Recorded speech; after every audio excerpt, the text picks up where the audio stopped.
recomendo uma série na Netflix que se chama Rezar e Obedecer, que assim é fenomenal, fala sobre essa ramificação do mormonismo que continuou com a poligamia após a morte de Joseph Smith, porque muitos, após a morte dele, né, não concordaram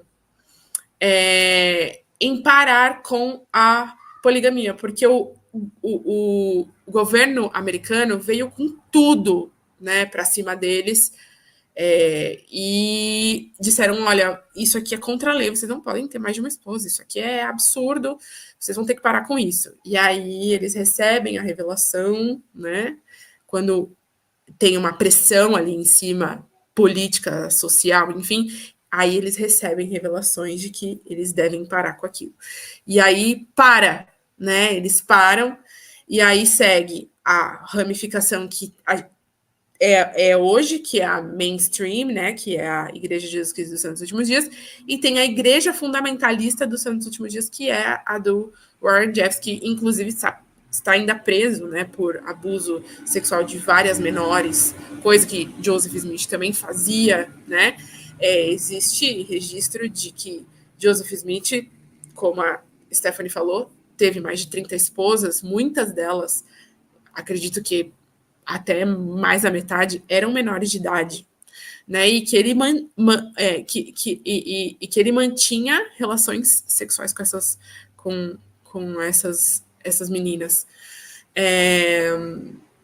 E aí tem vários relatos, né? Então, assim, a igreja prega uma coisa dentro das capelas, só que a verdade por trás de tudo isso é muito obscura, é muito bizarra. E eles não mencionam em nenhum momento, nem ali, quando você tá com os elders, né, que são os missionários, sisters, que são as missionárias, eles não, em nenhum momento, eles te ensinam que Joseph Smith foi polígamo. Eles em nenhum momento te ensinam que Joseph Smith casava com mulheres menores de idade, com meninas, né?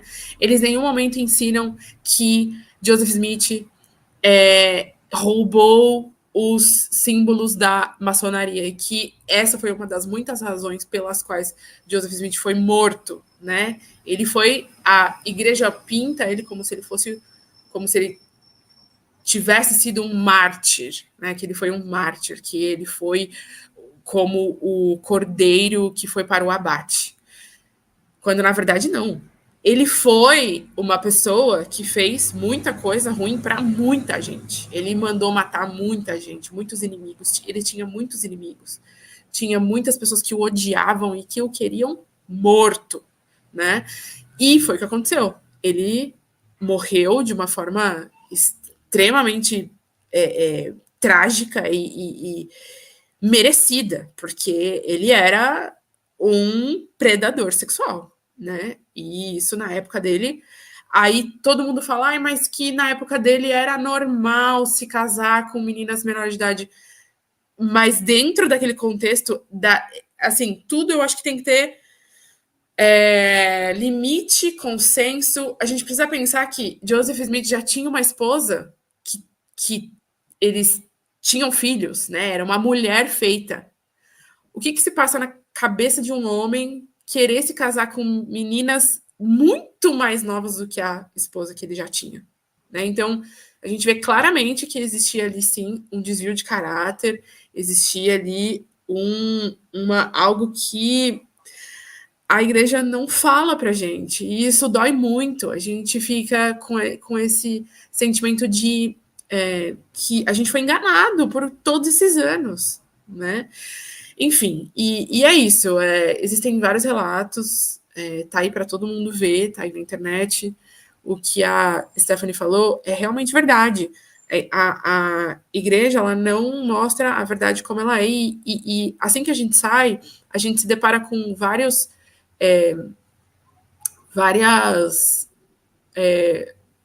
fatos históricos, né, de historiadores que dedicam a vida ali, lendo diários da época, lendo, enfim, livros da época, que relatam que Joseph Smith foi uma coisa completamente diferente do que a igreja disse que ele é, ou está dizendo que ele era, né? Então, isso é muito complicado.